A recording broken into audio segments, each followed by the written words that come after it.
Class 12th के मेरे प्यारे विद्यार्थियों, जैसे कि आप सभी को पता होगा डेली शाम को 8 बजे हम लोगों का हिंदी का क्लास चलता है।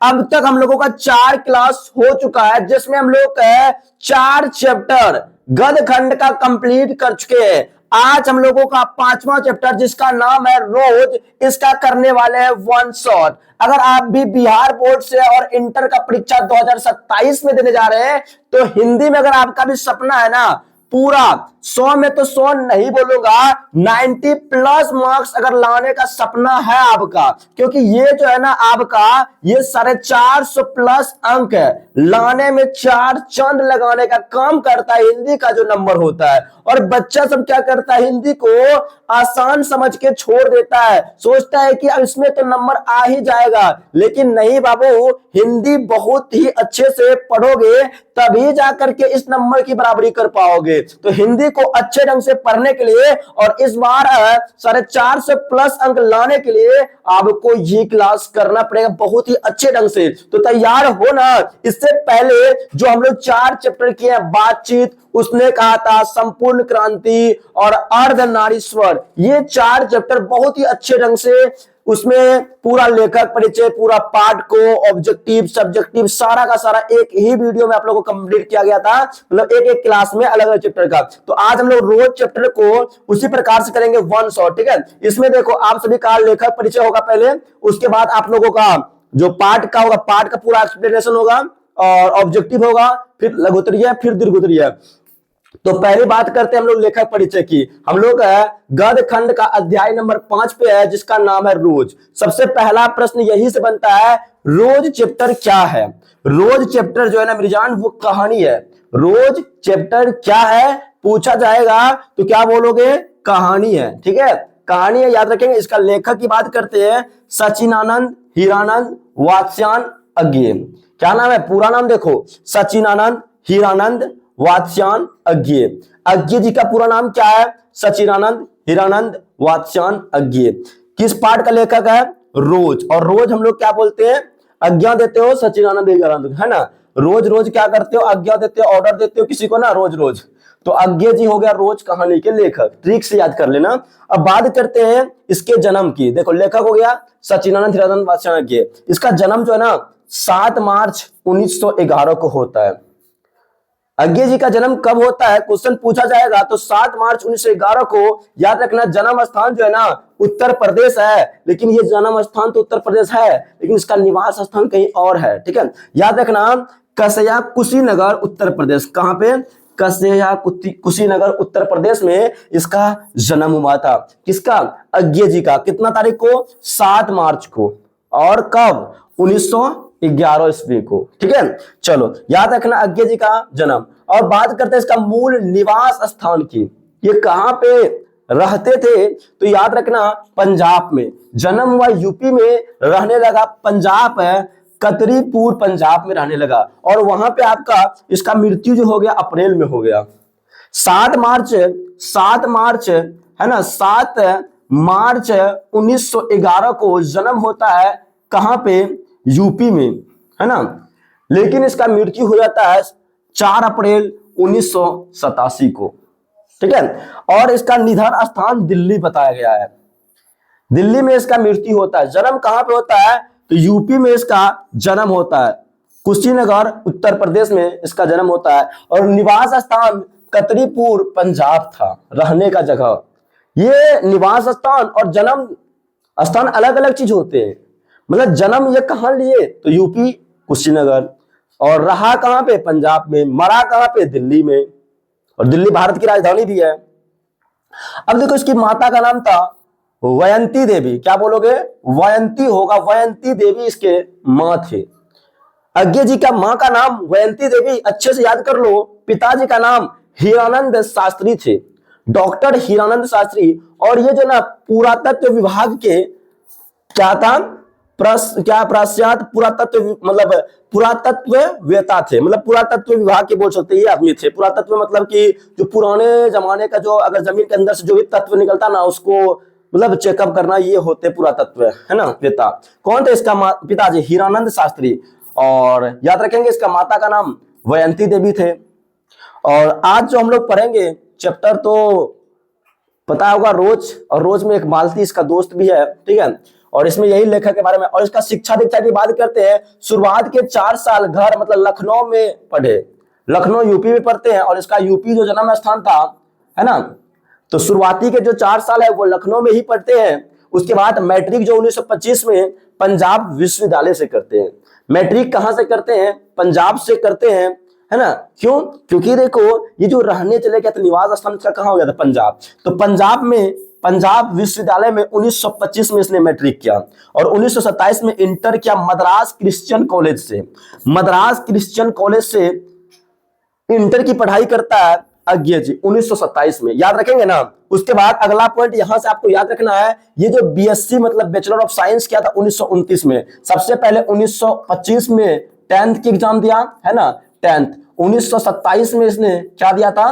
12th पढ़ा, ठीक है। यहां पे देखो एक बार 12th इंटर 1927 में मद्रास क्रिश्चियन कॉलेज से किए थे, और बीएससी किया था 1929 में। कहां पे? फॉर्मन कॉलेज लाहौर पंजाब में ही, फॉर्मन कॉलेज से है, फॉर्मन कॉलेज लाहौर पंजाब जो होते हैं यहाँ पे है फॉर्मन कॉलेज। और 1900 ये कब करते हैं? 1929 में। फिर एमए भी किया था। मास्टर ऑफ आर्ट्स जो करते हैं ये इंग्लिश सब्जेक्ट में करते हैं। किस सब्जेक्ट में? जल्दी से कमेंट करके बताएंगे। ये अंग्रेजी में क्या किए थे?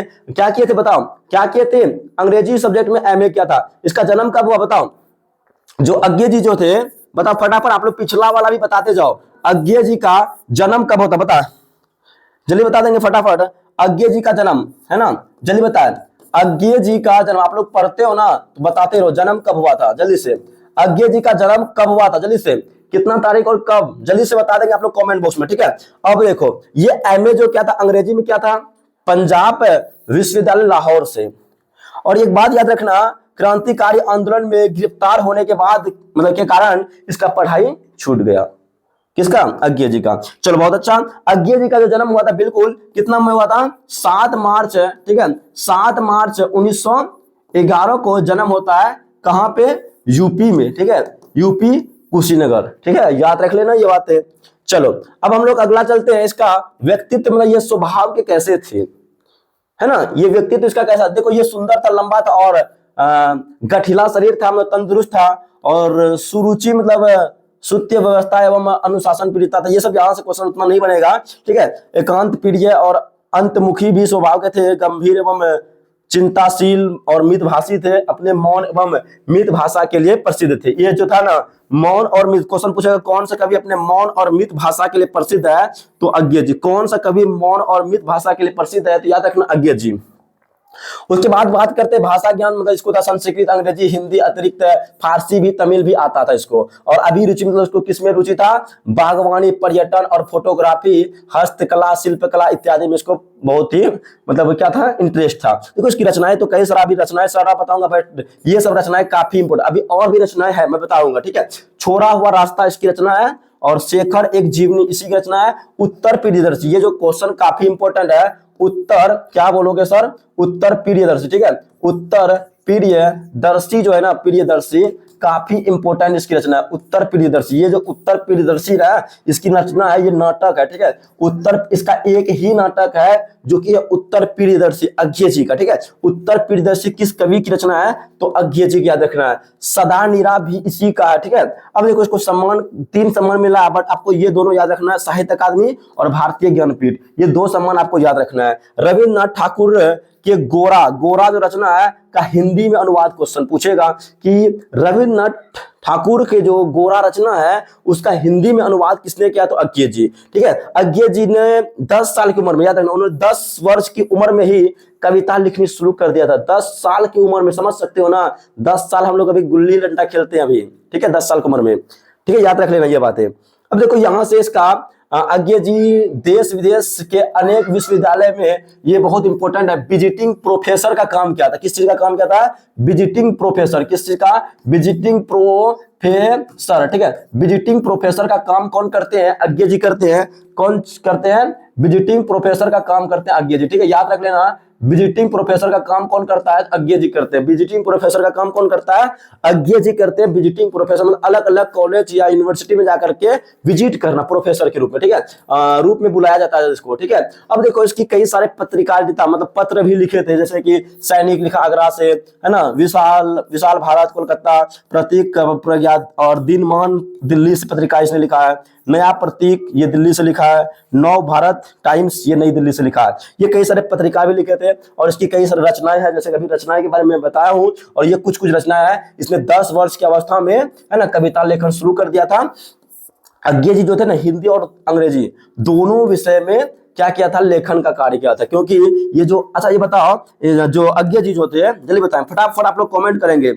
अज्ञे जी जो किया था MA, वो किस विषय में किया था? MA जो किया था किस सब्जेक्ट से किया था? बताओ किस सब्जेक्ट से MA करता है अज्ञे जी? जल्दी से कमेंट करके बताओ फटाफट। और बचपन में खेलने के लिए इंद्र सभा नामक नाटक लिखा बचपने में। देखो इंद्र सभा इसका क्या है? नाटक है। अज्ञे जी की जो नाटक है इंद्र सभा और क्या कहते हैं, एक और नाटक था इसका प्रियदर्शी के नाम करके, है ना, प्रियदर्शी यहाँ पे अभी जस्ट बताया था, ठीक है। ये जो आप लोग का याद रखना, उत्तर प्रियदर्शी इसका नाटक था। उत्तर प्रियदर्शी किसकी रचना है? तो अज्ञे जी का।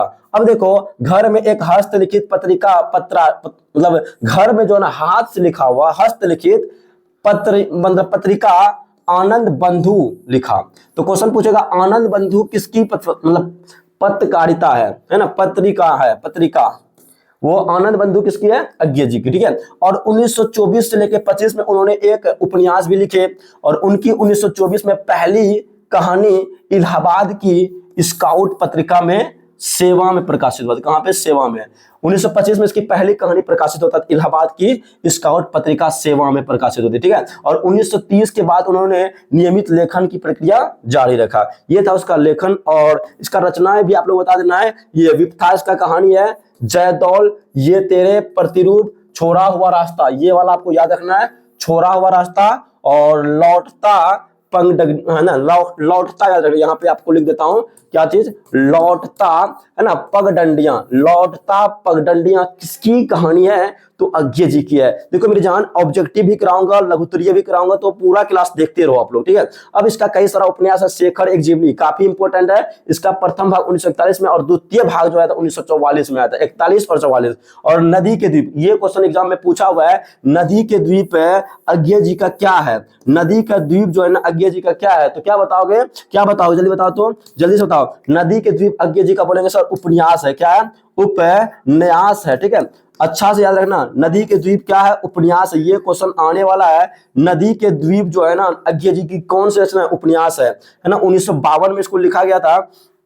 अपने अपने अजनबी, ये किस कवि की रचना है? क्वेश्चन में पूछेगा अपने अपने अजनबी जो है ना किसकी रचना? अपने अपने अजनबी 1961 में ये सीखा है, ठीक है। अब देखो इसका नाटक उत्तर प्रियदर्शी जो कि 1967 में प्रकाशित होता है। उत्तर प्रियदर्शी क्या है? नाटक है। और इंद्र सभा भी इसी का नाटक था, ठीक है। याद। और ग्रंथ था तार सप्तक, इसने कई सारे सप्तक लिखा। तार सप्तक 1943 में, दूसरा सप्तक 1951, तीसरा फिर लिखा था क्या 1959, चौथा समक, है ना, सप्तक बोल सकते हैं, सप्तक वैसे होगा सप तो को, ठीक है, सप्तक होगा था ना। और पुष्करणी, रूपाम्बरा, नेहरू अभिनंदन ग्रंथ, ये सभी का है, ठीक है।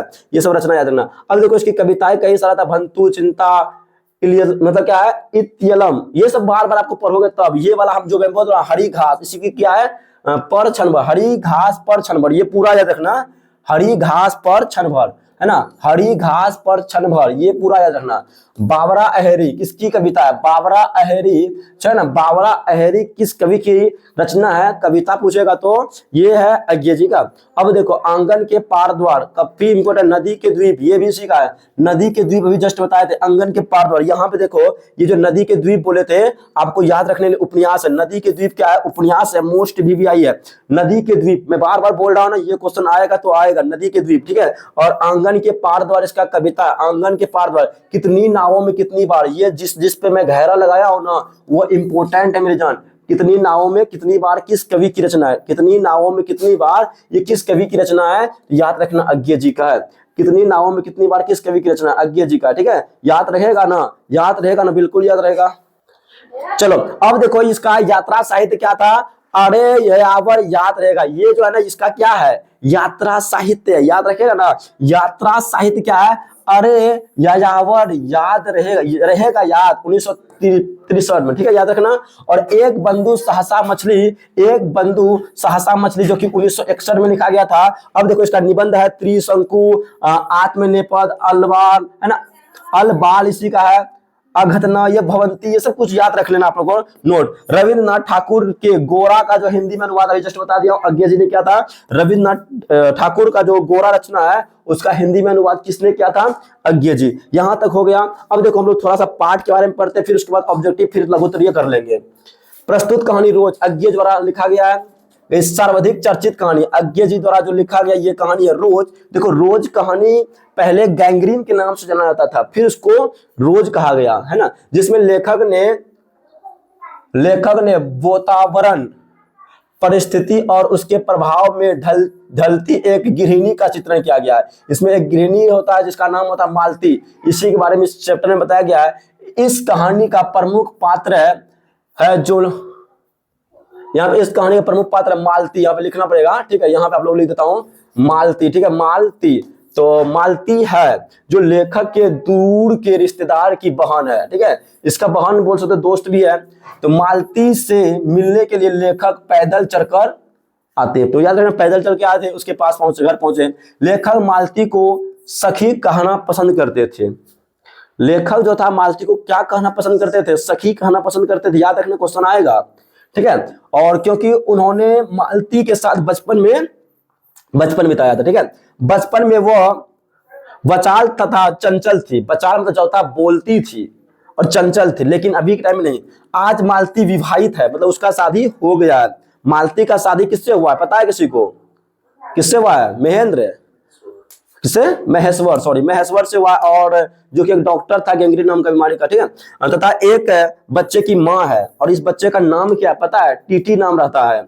लेखक महसूस करता है कि वह कुछ कहना चाहती है बच्चे, मतलब इसका मालती बारे में, लेकिन कुछ कह नहीं पाती है। इस कहानी में ऐसा है। मालती का जीवन गैंग्रीन, ठीक है, गैंग्रीन रोग के समान है, गैंग्रीन रोग के समान है, जिनका परिणाम उसका पति करता है, जिसका परिणाम जो उनका पति जो उसका था गैंग्रीन जो बीमारी का इलाज करता है। पूरे दिन काम करना, बच्चे की देखभाल करना और पति का इंतजार करना, इतने में ही उनका जीवन सिमट जाता है। किसका, मालती का। क्या करना, काम करना पूरा दिन, बच्चे का देखभाल करना, पति का इंतजार, और यही में उसका पूरा दिन क्या होता, सिमट जाता मालती का। लेखक ने एक गृहिणी पर पड़ने वाले प्रभाव को बड़ी ही कुशलता के साथ इस कहानी में उजागर किया। आप लोग पढ़ेंगे तो मजा आएगा, वैसे पढ़ा चुका हूं मैं। उसके पति के काम पे चले जाने के बाद पूरा दिन मालती को घर में अकेले ही बिताना पड़ता, पूरा दिन अकेला सुनसान, और डेली का यही काम चलते रहता। इसलिए इस कहानी का रोज। उसका पुत्र बीमार तथा दुर्बल था, जो हर समय रोता रहता था या सोता रहता था। मालती अपने आप को घर के कार्यों तथा शिशु के देखभाल में सुबह से लेकर के रात 11 बजे तक व्यस्त रखती थी। कब, 11 बजे, तब जाके समझ आता ओह 11 बज गया, ठीक है, इस प्रकार से होता है। ऐसा लग रहा था कि जैसे इस उबाऊ और उदासी भरे जीवन को वो ढो रही है, मतलब जी नहीं, उसको सिर्फ काटे जा रही है मालती। ऐसा होता है, और ऐसे लगभग महिलाओं के साथ होता है। गांव समाज की जो महिला होता है, जो नहीं पढ़ती लिखती ना, अगर किसी दलदल में फंस जाता है बाबू, ऐसा ही हालत होता है। डेली वही काम करना पड़ेगा आपको, ठीक है। चलो यहां तक समझ में आ रहा ना, चवन ना बाबू, चलो बहुत अच्छा। इस प्रकार लेखक ने मध्य वर्गीय भारतीय समाज में घरेलू स्त्री के जीवन और मनोदशा को दिखाने का प्रयास किया गया इस कहानी में, ठीक है। अब बात करते हैं कुछ इंपॉर्टेंट पॉइंट की, जो एग्जाम के लिए काफी महत्वपूर्ण होगा। सबसे पहला, अज्ञे हिंदी आधुनिक साहित्य के एक प्रमुख प्रतिभाशाली व्यक्ति थे, और अज्ञे जी आधुनिक साहित्य के एक प्रमुख लेखक, कथाकार, विचारक एवं पत्रकार थे। अज्ञे जी कारावास और जेल की यातना सह चुके थे, और अज्ञे जी द्वितीय महायुद्ध के दौरान सेना में नौकरी भी किए। अज्ञे जी जो थे द्वितीय, मतलब दूसरा जो युद्ध हुआ था उसमें सेना में नौकरी भी किया अज्ञे जी। अज्ञे जी आजीवन सैलानी रहे थे, और रोमांचक यात्राएं करना उनका स्वभाव और शौक था अज्ञे जी का। ये सब कुछ पॉइंट है, आपको याद रखना है। और कथा साहित्य में प्रेमचंद्र और जयशंकर प्रसाद के बाद अज्ञे जी का ही भूमिका है। मतलब जो कथा साहित्य होते, कथा लिखने में जो इसका सबसे पहले प्रेमचंद्र, उसके बाद जयशंकर प्रसाद, का दूसरा या तीसरा नंबर पे किसका आता है? अज्ञे जी का आता है, ठीक है। और अज्ञे लिखित जो गैंग्रीन, जो कि 1934 में लिखा गया था, शीर्षक कहानी यहाँ प्रस्तुत है। जो अज्ञे द्वारा लिखा कहानी गैंग्रीन शीर्षक, वो यहाँ पे हम लोग आज पढ़े हैं। बाद में इनका नाम ही रोज रख दिया गया, ठीक है। अब देखो यहाँ से पॉइंट है, कथा साहित्य में प्रेमचंद्र इतना, और अज्ञे हो गया ये गैंग्रीन। ये देखो, लेखक 4 वर्ष बाद मालती से मिलने आया था। और क्या लाया था? 4 वर्ष बाद मालती से कौन मिलने आया था? 4 वर्ष बाद मालती से लेखक अज्ञे जी मिलने आया था। और क्या लाया था? बताओ जल्दी से। और क्या लाया था? बताओ जल्दी से, बताओ फटाफट, क्या लाया था? जल्दी से, अगर किसी को पता है तो लाया था। अज्ञे जी जो थे मालती से 4 वर्ष बाद मिलने आए थे। कितने वर्ष बाद? 4 वर्ष बाद मिलने आया था। क्या लाया था? आम लाया था। महेश्वर, सॉरी यहाँ पे आप लोग को कुछ पता होगा, यहाँ पे अज्ञे जी कुछ लाए थे क्या? क्या लाए थे? आम थोड़े, आम तो महेश्वर लाया था ना। चलो, ये महेश्वर बाजार से क्या लाया था? आम लाया था, ठीक है। और ये अज्ञे जी, चलो यहाँ पे महेश्वर कर देते, ठीक है। महेश्वर बाजार से क्या लाया था? तब बोलना आम, ठीक है। महेश्वर पूछेगा तब। अज्ञे जी जो थे मालती का दोस्त या सखा बोल सकते हो, ठीक है। दोस्त बचपन का था तो सखा भी बोल सकते हो इसको, ठीक है। अगला, मालती का एक बेटा था जिसका नाम टीटी था। और महेश्वर डिपेंसरी से दूध 30 मतलब 2:30 बजे खाना खाने आते थे घर, 2:30 बजे, फिर चले जाते थे। मालती दिन में 3 बजे खाना खाती थी। मालती कब खाना खाया करती थी? 3 बजे, क्योंकि उसका पति आता था तब खिलाता था, तब खुद खाती थी। लेखक 8 मील चलकर मालती से मिलने आए थे। लेखक कितने मील? सॉरी, 18 के 8 मील, 18 होगा ना। 18 मील जो है ना चलकर आया था, पैदल। 18 मील चलकर पैदल आते हैं लेखक मालती। इधर देखो पवन जी, इधर, ठीक है, चल रहा है यहाँ पे। चलो, बहुत अच्छा। अगला, मालती रात में 11 बजे सोती थी। कब? 11 बजे, तब जाके इसको आराम मिलता था। फिर 4 बजे जग जाती थी। मालती के घर पानी शाम को 7 बजे आता था। मालती के घर में पानी कब आता था? 7 बजे। और अज्ञे जो था प्रयोगवाद के लेखक है। किस बात? अज्ञे जी किस बात के थे? अगर पूछा जाए प्रयोगवाद। ये था कुछ पॉइंट है। अब हम लोग ऑब्जेक्टिव में चलते हैं, फिर उसके बाद है लघु उत्तरीय करेंगे, फिर उसके बाद दीर्घ उत्तरीय। तो फटाफट आप लोग जितना भी चीज पढ़े ना, उसी से रिलेटेड यहाँ पे 50 क्वेश्चन लाया हूं। कितने?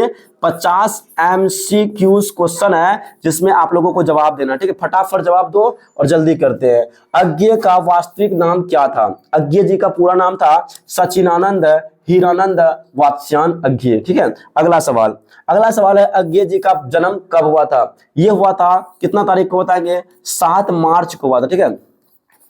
7 मार्च कब हुआ? 1907, 1920, 1921, 1911, 1900 में। इसका जन्म जो हुआ था 1911 में। अच्छा, जन्म स्थान कहाँ पे है? यूपी या फिर पंजाब? जल्दी बताओ, यूपी या पंजाब? बताओ कहाँ पे था? फटाफट जल्दी से चैट बॉक्स में चैट करेंगे सारे का सारे स्टूडेंट, ठीक है। यूपी या पंजाब। अगला क्वेश्चन, अगला कहता है अज्ञे जी की कहानी रोज कि मुख्य पात्र कौन? देखो, मेन पात्र इसमें कौन रहती थी? रवा रहती, मालती या शेखर? बोलेंगे सर मालती तो रहती थी, बिल्कुल मालती। मालती के पास एक बेटा था, उसका नाम क्या था? बताओ। अगला क्वेश्चन, रोज कहानी किस प्रकार की कहानी? देखो, रोज कहानी जो है ना एक प्रकार की गृहिणी की कहानी है ना। गृहिणी की मानसिक दशा की कहानी है। एक गृहिणी जो रहता है घर, मतलब जो कहते हैं हाउस वाइफ जिसको कहते हैं, उसकी मानसिक दशा की कहानी इसमें प्रस्तुत किया गया है। 5वां सवाल है, अज्ञे जी को किस प्रमुख पुरस्कार से सम्मानित? इसको 3 पुरस्कार मिला था, जहां यहाँ पे उसको दिया गया ज्ञानपीठ पुरस्कार। इस ऑप्शन में आपको याद रखना, ज्ञानपीठ पुरस्कार उसको मिला था, ऑप्शन नंबर बी। अगला सवाल है, मालती का जीवन किस रोग के समान था? ये गैंग्रीन रोग था, उसी के समान था, ऑप्शन नंबर बी। जिसका इलाज उसका पति क्या करते थे। और गैंग्रीन कैसे होता है? कांटा चुभने से होता है। आपको कांटा कभी चुभा है तो बता देना, ठीक है। अज्ञे जी की शिक्षा कहाँ हुई थी? देखो, इसने कहाँ पढ़ा था? पटना, दिल्ली में तो बनारस तनारस नहीं पढ़ा था, ठीक है। ये मद्रास क्रिश्चियन कॉलेज में भी पढ़े थे, ठीक है। Option number A. रोज कहानी के लेखक ने मालती को क्या कहा है? मित्र, बहन, सखी। यहाँ पे सखी कहा गया ना, सखा है ना, सखी कहा गया था। बहन भी था एक तरफ से बोल सकते हो। मालती का बच्चा किस प्रकार का था? मालती का बच्चा बहुत ही पतला दुबला दुर्बल था। तो ऑप्शन नंबर क्या होगा? बी होगा। समझ में आ रहा है ना? 9 क्वेश्चन हो गया। अगला सवाल है, रोज कहानी में मालती के जीवन की स्थिति को किस प्रकार जोड़ा गया? देखो, रोज कहानी में मालती की जीवन की स्थिति स्वतंत्रता से उब और उदासी, बिल्कुल उब और उदासी से के साथ जोड़ा गया है। तो 10 का बी हो गया। अब देखो 10 क्वेश्चन तो कर चुके हैं, क्या 10 में से आप लोग कितना क्वेश्चन सही कर पाए हो? एक बार कमेंट बॉक्स में कमेंट कर दो तो जरा सा मैं देखूं किसका कितना सही होता है। जल्दी बताओ, सारा का सारा स्टूडेंट बताओ फटाफट। चलो अगला सवाल आपके स्क्रीन पे 11 नंबर, बताओ मालती किस प्रकार के वातावरण में रहती थी? ऑप्शन आपके पास 4 है, इसका जवाब जल्दी से दो। मालती किस प्रकार के वातावरण, शांतिपूर्ण या सापित या आनंदमय या संघर्षपूर्ण? यहाँ पे संघर्ष इसके जीवन में था, ठीक है, इसलिए कहते हैं ना पढ़ना चाहिए हर महिलाओं को। कहानी इसको तो पढ़ने का इच्छा था तभी नहीं अभी। रोज में मालती का पति कौन थे? मालती का पति महेश्वर थे। कौन थे? महेश्वर, ठीक है, जो पहाड़ी पे डॉक्टरी का काम करता था, ठीक है। अगला सवाल आएगा, मालती का पति किस पेशे से जुड़ा हुआ था? मालती के पति एक पेशा था डॉक्टरी का, ठीक है, डॉक्टरी के पेशा से जुड़ा हुआ था। वहां पे डॉक्टर मतलब अलग अलग रहता है, ये तो सिर्फ वहां पे ऐसे था असिस्टेंट बोलते हो। कहानी रोज में मालती के जीवन की निराशा मतलब निरसता का मुख्य कारण क्या था? कहानी जो रोज है इसमें ना मतलब मालती जो रहती है उसका क्या दशा था? मतलब बोल सकते घरेलू कार्यों का भार। देखो घरेलू कार्य तो था ही, आर्थिक संकट भी था, अकेलापन और ये मेन है अकेलापन। देखो कितनों भी घरेलू भार आ जाए, अगर इंसान अकेला रहेगा ना फिर कुछ नहीं कर पाएगा। अगर उसी का पति उसके साथ में रहता कि बहुत ही हंसी खुशी से जी सकता है, पति साथ में नहीं है तो फिर बहुत दिक्कत होता है। रोज कहानी में मालती का मुख्य कर्तव्य क्या था? मुख्य इसका मेन काम क्या था? बच्चे और घर की सिर्फ देखभाल करना, इसी में उसका पूरा दिन गुजर जाता था, ठीक है। मालती का रोज कहानी में लेखक मालती को कैसे महसूस करता है? रोज कहानी जो है उसमें मालती के बारे में लेखक कैसा? खुश और उदास, निराश और खुश था, थोड़े उदास था। अगला, अज्ञे ने मालती की स्थिति को किस प्रकार व्यक्त किया? मालती की स्थिति के बारे में कैसे बताया गया? ऑप्शन नंबर ए, एक स्वतंत्र महिला, नहीं स्वतंत्र थोड़े था वो, एक उबाऊ और यांत्रिक जीवन जीने वाली महिला के बारे में, बिल्कुल यहाँ महिला होगा, ठीक है, याद रख लेना। अगला सवाल है 18, मालती का बच्चा अक्सर क्या करता रहता था? मालती का बच्चा अक्सर रोता और सोता रहता था, रोता और या सोता रहता, ऑप्शन नंबर बी। अगला सवाल है, देखो ध्यान से, ये सवाल आपके लिए है, जल्दी बताओ। ये 19 नंबर सवाल है, इसका जवाब देंगे फटाफट, जल्दी से दो, जल्दी से सारा का सारा स्टूडेंट तब तक जवाब दो, ठीक है। और हम लोग लघु उत्तरीय भी करेंगे, अभी 50 क्वेश्चन करना है इधर, ठीक है। 50 क्वेश्चन के बाद हम लोग फिर आगे बढ़ेंगे, ठीक है। जल्दी 19 नंबर कहता है कि रोज कहानी में महेश्वर का जीवन कैसा था? देखो महेश्वर का जीवन जो था उत्साहपूर्ण था, यांत्रिक और नीरस था, साहसिक था या संतुष्टिपूर्ण? तो यहाँ पे जो इसका राइट आंसर का यांत्रिक और नीरस बोल सकते हो, ऑप्शन नंबर बी इस क्वेश्चन का राइट आंसर। महेश्वर क्या लाया था बाजार से, बताओ। मालती के घर में कौन सा वातावरण देखा गया? मालती के घर में 20 नंबर सवाल का जो राइट आंसर होगा नहीं, अकेलापन और उबाऊ जैसा, ठीक है, ऑप्शन नंबर डी इसका राइट आंसर होगा। 20 सवाल अभी तक कर चुके हैं और हम लोग का 30 सवाल बचा हुआ, और थोड़ा सा जोर लगाएंगे, फिर उसके बाद हम लोग सब्जेक्टिव पे जाएंगे। रोज कहानी का शीर्षक किस बात का प्रतीक है? रोज कहानी का जो शीर्षक बोल सकते हो, ये उबाऊ और यांत्रिक जीवन, रोज की खुशी, रोज का संघर्ष, रोज यहाँ पे क्या होगा? रोज की उबाऊ है ना, रोज की उबाऊ था और रोज की आंतरिक जीवन के बारे में बताया गया। रोज यही करना पड़ता है। रोज कहानी में मालती किससे दूर महसूस करती थी? किस चीज से दूर करती थी? अपने पति से, अपने बच्चे से, अपने भाई से, अपने दोस्तों से। यहाँ पे राइट आंसर क्या होगा? पति से ना। रोज कहानी में मालती किससे दूर महसूस करती? पति से दूर, पति से ही होगा ना, ऑप्शन नंबर ए।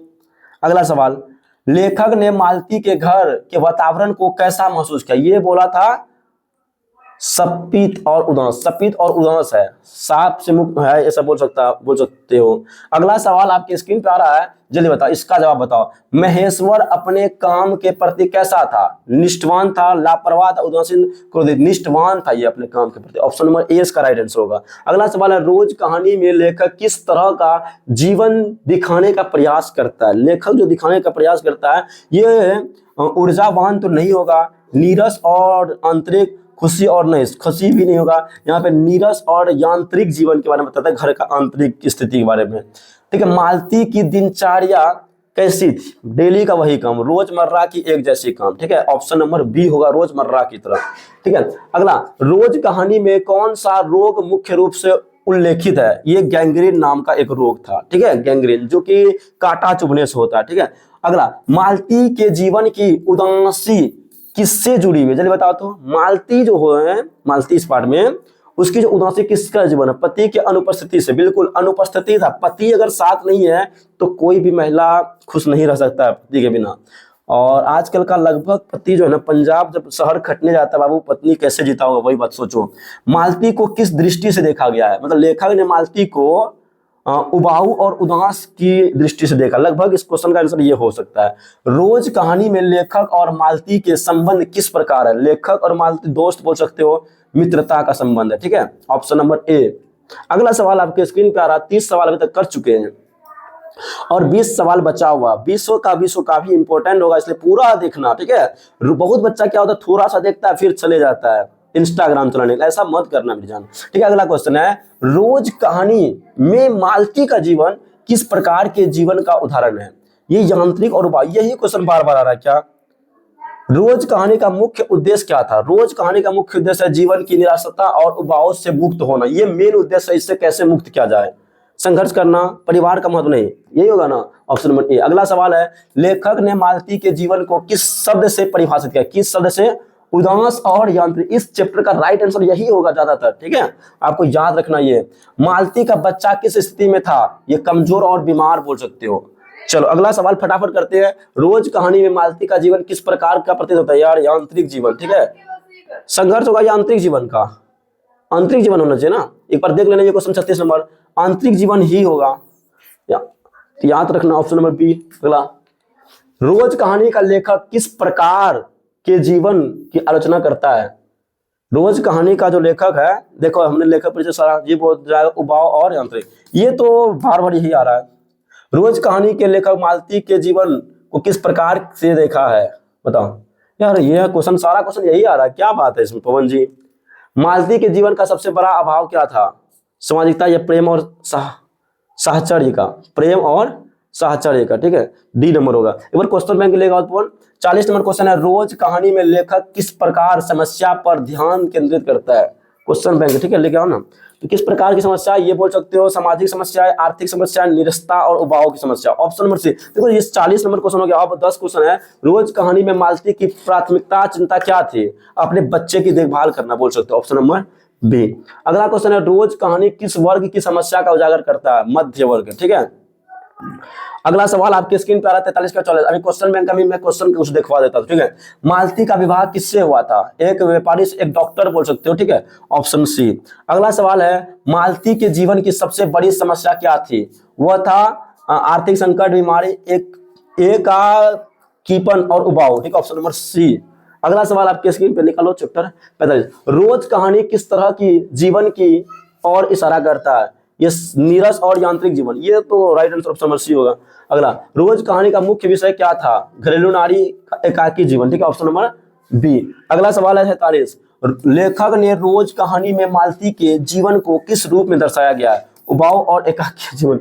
ये सारा क्वेश्चन यही टाइप का है। मालती का जीवन किस प्रकार का है? मालती का जीवन यांत्रिक और उबाऊ है, ऑप्शन नंबर सी। अगला क्वेश्चन है, मालती के घर का वातावरण किस प्रकार का था? सपित और उदास। अगला क्वेश्चन, रोज कहानी के अनुसार मालती के जीवन सबसे बड़ा अभाव क्या था? प्रेम और सहचार्य, ये सी हो गया। 50 क्वेश्चन इधर हो गया है। अब हम लोग कुछ सब्जेक्टिव क्वेश्चन करते हैं। सब्जेक्टिव करेंगे पहले। आप लोग बताओ 50 में कितने क्वेश्चन सत्य कर पाए हो? एक बार देखें क्वेश्चन बैंक है, क्वेश्चन बैंक में क्या क्या क्वेश्चन पूछा गया है, ठीक है। क्वेश्चन बैंक आप लोगों को पूछा गया, मालती किस कहानी का पात्र है? तो याद रखना, रोज कहानी। निम्न में से किस कहानी में गैंग्रीन का जिक्र किया गया? रोज में। अगला क्वेश्चन है, अज्ञे जी का पिता का नाम बता दिए थे, हीरानंद शास्त्री था। रोज कहानी के कहानीकार अज्ञे जी थे। मालती के पति कौन थे? महेश्वर थे। अगला, रोज कहानी के नायिका कौन है? मालती है। दूसरा सप्तक कब प्रकाशित हुआ? बताओ। 1951, 1952, 1954। दूसरा सप्तक कब प्रकाशित हुआ? बताओ फटाफट। तो बोलेंगे सर 1951 में। अगला सवाल, बचपन में लेखक खेलने के लिए सचिदानंद, हीरानंद, वात्स्यन, अज्ञे जी ने कौन सी नाटक लिखा था? इंद्र सभा लिखा था, याद है ना। रोज शीर्षक कहानी में मालती मिट्टी का बर्तन गर्म पानी में क्यों धो रही थी? मिट्टी का बर्तन गर्म पानी में क्यों धो रहा था? बताओ। ऑप्शन है आपके पास, खाना बनाने के लिए, खाना रखने के लिए, पानी रखने के लिए या दही जमाने के लिए, बताओ क्या करने के लिए जमा, वो दही जमाने के लिए मिट्टी के बर्तन धो रही थी। ठीक है, मालती का बच्चा का नाम क्या था? टीटी था। रोज शीर्षक पाठ में पलंग के नीचे कौन गिर गया? टीटी गिरा था। और अज्ञा जी ने नियमित लेखन शुरू कब किया था? बताओ कितने, 10 साल की उम्र में लिखा था, लेकिन कब से? 1918, 1920 के बाद, 1930 के बाद, या 1925 के बाद? बताओ। इसका राइट आंसर होगा 1930 के बाद। अगला, तो ये सब क्वेश्चन है जो कि पूछा गया। अब हम लोग चलते हैं क्या चीज पे? लघुत्तरीय प्रश्न, जो कि काफी इंपॉर्टेंट और एग्जाम में ज्यादातर लघुत्तरीय पूछे जाते हैं, है ना। रोज कहानी की मालती ने किताब का क्या किया था? 2019 में पूछा हुआ है। रोज कहानी में मालती को उसके पति रोज 20 पन्ने पढ़ने के लिए किताब दिए थे, लेकिन मालती रोज उस किताब के 10 से 20 पन्ने उखाड़ कर फेंक देती थी। क्या किया था? पन्ना को उखाड़ करके फेंक देती थी। मालती के पति का परिचय दे, ये 2 बार पूछा हुआ है, लिख देना है। या महेश्वर के चरित्र का वर्णन करे। मालती के जो पति थे महेश्वर, एक डॉक्टर है जो मरीजों के बीच रहते रहते भावहीन हो गया, मतलब उसके अंदर कोई फीलिंग ही नहीं था। उसे हंसने और रोने से कोई फर्क नहीं पड़ता था, है ना, नहीं होता था। उनका जीवन मरीजों में बीत रहा है, और मरीजों का अंग काटना उसके लिए सामान्य बात है, मतलब उतना डर भी नहीं था, सामान्य बात है अंग पे काटना उसका।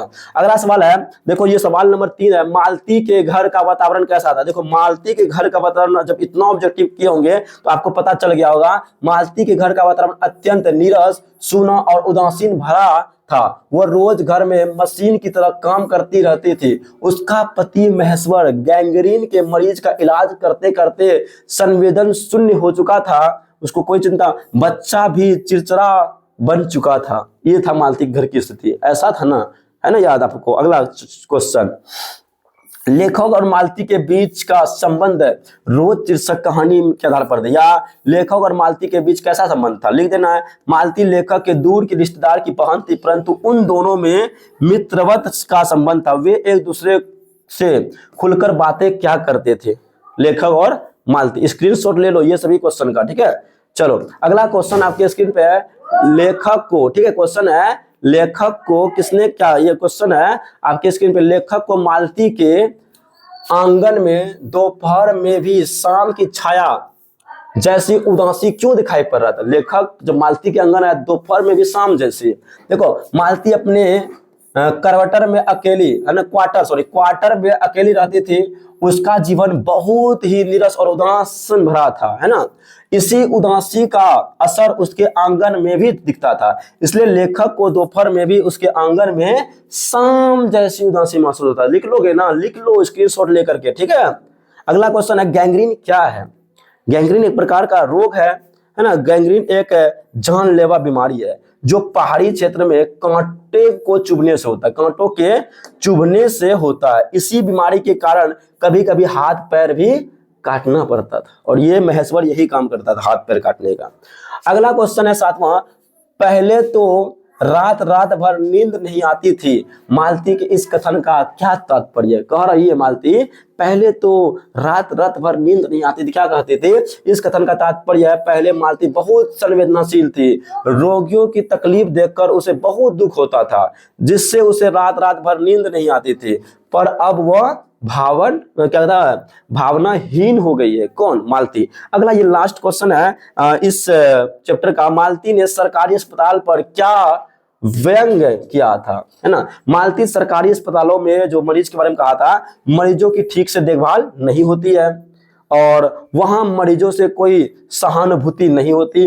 वे लोग जल्दी मरीजों को रेफर कर देते, मतलब एक दूसरे जगह ट्रांसफर, या हाथ पैर काट देते। कोई भी बीमारी हुआ, छोटा मोटा हाथ काटना पड़ेगा, रेफर कर दिया, ऐसा होता था, ठीक है। ये क्वेश्चन था, और ये जो आप लोग 8 क्वेश्चन की लघुत्तरी है, और आप लोग का ऑब्जेक्टिव भी कैसा लगा बताना। और ये आप लोगों के लिए लघुत्तरीय प्रश्न होमवर्क रहा, ठीक है। इसको लिखना है। देखो बाबू, रोज कहानी की मालती ने किताब का क्या किया था, मालती के घर का वातावरण कैसा था, मालती के पति का परिचय दे, लेखक और मालती के संबंध। ये क्वेश्चन कल लिख के आना, ऑफलाइन क्लास में चेक होगा, ठीक है, जो भी ऑफलाइन के स्टूडेंट्स हो। और एक लघुत्तरीय प्रश्न, ये 2 गो है।